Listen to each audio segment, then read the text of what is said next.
सर्वमंगल मांगल्ये शिवे सर्वार्थ साधिके शरण्ये त्र्यंबके गौरी नारायणी नमोस्तुते। जय माता दी दोस्तों, आज नवरात्रि के छठवें दिन आइए सुनते हैं श्री दुर्गा सप्तशती का 11वां अध्याय, जिसमें देवताओं द्वारा देवी की स्तुति तथा देवी द्वारा देवताओं को वरदान देना वर्णित है। श्री दुर्गा सप्तशती का 11वां अध्याय आरंभ होता है, तो प्रेम से बोलिए दुर्गा माता की जय। महर्षि मेधा कहते हैं, दैत्य के मारे जाने पर इंद्र आदि देवता अग्नि को आगे करके कात्यायनी देवी की स्तुति करने लगे। उस समय अभिष्ट की प्राप्ति के कारण उनके मुख खिले हुए थे। देवताओं ने कहा, हे शरणागतों के दुख दूर करने वाली देवी, तुम प्रसन्न हो। हे संपूर्ण जगत की माता, तुम प्रसन्न हो। विंध्येश्वरी, तुम विश्व की रक्षा करो, क्योंकि तुम ईश्वर और अचर की ईश्वरी हो। हे देवी, संपूर्ण जगत की आधार रूप हो, क्योंकि तुम पृथ्वी में भी स्थित हो और अत्यंत पराक्रम वाली देवी हो। तुम विष्णु की शक्ति हो और विश्व के बीच परम माया हो, और तुमने ही इस संपूर्ण जगत को मोहित कर रखा है।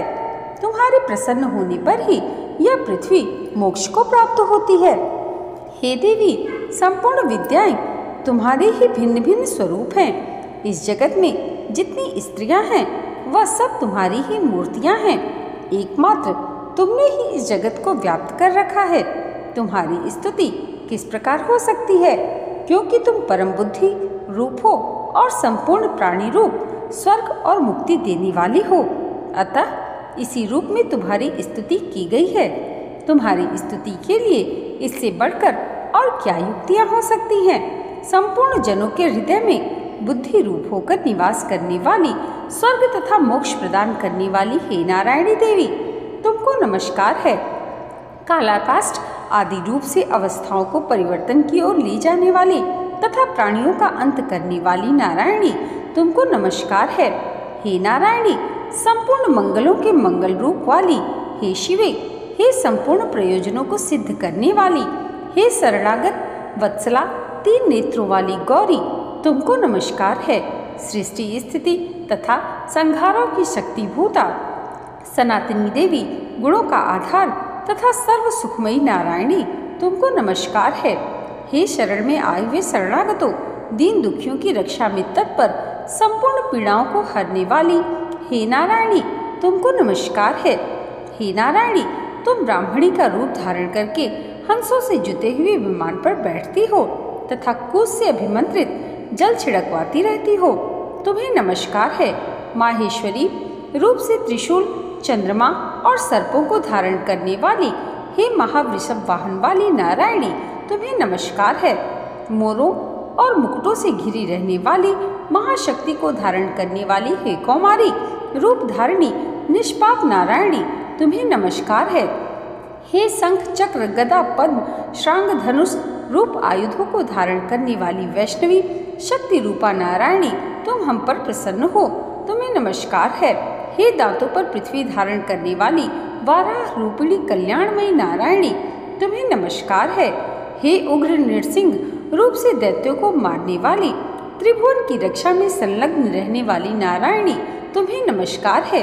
हे मस्तक पर किरीट और हाथ में महावज्र धारण करने वाली, सहस्त्र नेत्रों के कारण उज्ज्वल वृत्तासुर के प्राण हरने वाली इंद्रिय शक्ति हे नारायणी, तुम्हें नमस्कार है। हे शिवदूती स्वरूप से दैत्यों के महामद को नष्ट करने वाली, घोर रूप वाली, हे महाशब्द वाली हे नारायणी, तुम्हें नमस्कार है।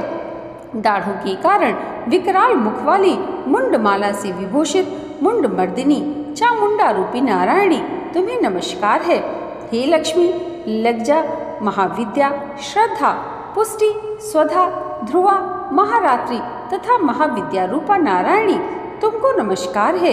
हे मेधा, सरस्वती, सर्वोत्कृष्ट ऐश्वर्य रूपिणी पार्वती, महाकाली, नियंता तथा ईश रूपी नारायणी, तुम्हें नमस्कार है।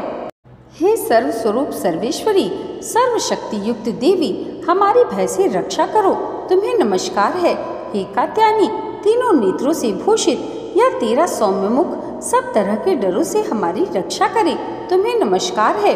हे भद्रकाली, ज्वालाओं के समान भयंकर, अति उग्र एवं संपूर्ण असुरों को नष्ट करने वाला तुम्हारा त्रिशूल हमें भयों से बचाए।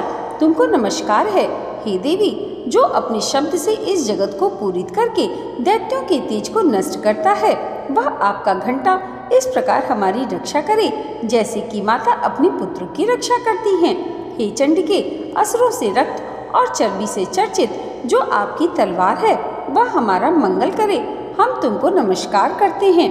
हे देवी, तुम जब प्रसन्न होती हो तो संपूर्ण रोगों को नष्ट कर देती हो, और जब रुष्ट हो जाती हो तो संपूर्ण वांछित कामनाओं को नष्ट कर देती हो। और जो मनुष्य तुम्हारी शरण में जाते हैं उन पर कभी विपत्ति नहीं आती, बल्कि तुम्हारी शरण में गए हुए मनुष्य दूसरों को आश्रय देने योग्य हो जाते हैं। अनेक रूपों से बहुत प्रकार की मूर्तियों को धारण करके इन धर्मद्रोही असुरों का तुमने संहार किया है। वह तुम्हारे सिवा कौन कर सकता था? चतुर्दश विद्याएं, 60 शास्त्र और चारों वेद तुम्हारे ही प्रकाश से प्रकाशित हैं। उनमें तुम्हारा ही वर्णन है। और जहाँ राक्षस, विषैले सर्प, शत्रुगण हैं, वहाँ और समुद्र के बीच में भी तुम साथ रहकर इस विश्व की रक्षा करती हो। हे विश्वेश्वरी, तुम विश्व का पालन करने वाली विश्व रूपा हो, इसलिए संपूर्ण जगत को धारण करती हो। इसीलिए ब्रह्मा, विष्णु, महेश की भी वंदनीय हो। जो भक्ति पूर्वक तुमको नमस्कार करते हैं वह विश्व को आश्रय देने वाले बन जाते हैं। हे देवी, तुम प्रसन्न हो और असुरों को मारकर जिस प्रकार हमारी रक्षा की है, ऐसे ही हमारे शत्रुओं से सदा हमारी रक्षा करती रहो। संपूर्ण जगत के पाप नष्ट कर दो और पापों तथा उनके फलस्वरूप होने वाली महामारी आदि बड़े बड़े उपद्रवों को शीघ्र ही दूर कर दो। विश्व की पीड़ा को हरने वाली देवी, शरण में पड़े हुओं पर प्रसन्न हो। त्रिलोक निवासियों की पूजनीय परमेश्वरी, हम लोगों को वरदान दो। देवी ने कहा, हे देवताओं, मैं तुमको वर देने को तैयार हूँ। आपकी जैसी इच्छा हो वैसा वर मांग लो, मैं तुमको दूंगी। देवताओं ने कहा, हे सर्वेश्वरी, त्रिलोकी के निवासियों की समस्त पीड़ाओं को तुम इसी प्रकार हरती रहो और हमारे शत्रुओं को इसी प्रकार नष्ट करती रहो। देवी ने कहा, वैवस्वत मनवंतर के 28वें युग में 2 और महाअसुर शुंभ और निशुंभ उत्पन्न होंगे। उस समय मैं नंदगोप के घर से, यशोदा के गर्भ से उत्पन्न होकर विंध्याचल पर्वत पर शुंभ और निशुंभ का संहार करूंगी। फिर अत्यंत भयंकर रूप से पृथ्वी पर अवतीर्ण होकर मैं वैप्रचित्ति नामक दानवों का नाश करूंगी। उन भयंकर महाअसुरों को भक्षण करते समय मेरे दांत अनार पुष्प के समान लाल होंगे। इसके पश्चात स्वर्ग में देवता और पृथ्वी पर मनुष्य मेरी स्तुति करते हुए मुझे रक्त दंतिका कहेंगे। फिर जब 100 वर्षों तक वर्षा न होगी तो मैं ऋषियों की स्तुति करने पर आयुनिज नाम से प्रकट होऊंगी और अपने 100 नेत्रों से ऋषियों की ओर देखूंगी। अतः मनुष्य शताक्षी नाम से मेरा कीर्तन करेंगे। उसी समय मैं अपने शरीर से उत्पन्न हुए प्राणों की रक्षा करने वाले शाकों द्वारा सब प्राणियों का पालन करूंगी और तब इस पृथ्वी पर शाकंभरी के नाम से जानी जाऊंगी। और इसी अवतार में मैं दुर्ग नामक महाअसुर का वध करूंगी और इससे मैं दुर्गा देवी के नाम से प्रसिद्ध होंगी। इसके पश्चात जब मैं भयानक रूप धारण करके हिमालय निवासी ऋषियों, महर्षियों की रक्षा करूंगी, तब भीमा देवी के नाम से मेरी ख्याति होगी। और जब फिर अरुण नामक असुर तीनों लोगों को पीड़ित करेगा, तब मैं असंख्य भ्रमरों का रूप धारण करके उस महादैत्य का वध करूंगी। तब स्वर्ग में देवता और मृत्यु लोक में मनुष्य मेरी स्तुति करते हुए मुझे भ्रामरी नाम से पुकारेंगे। इस प्रकार जब जब पृथ्वी राक्षसों से पीड़ित होगी, तब तब मैं अवतरित होकर शत्रुओं का नाश करूंगी। यहाँ पर श्री दुर्गा सप्तशती का 11वां अध्याय समाप्त हुआ।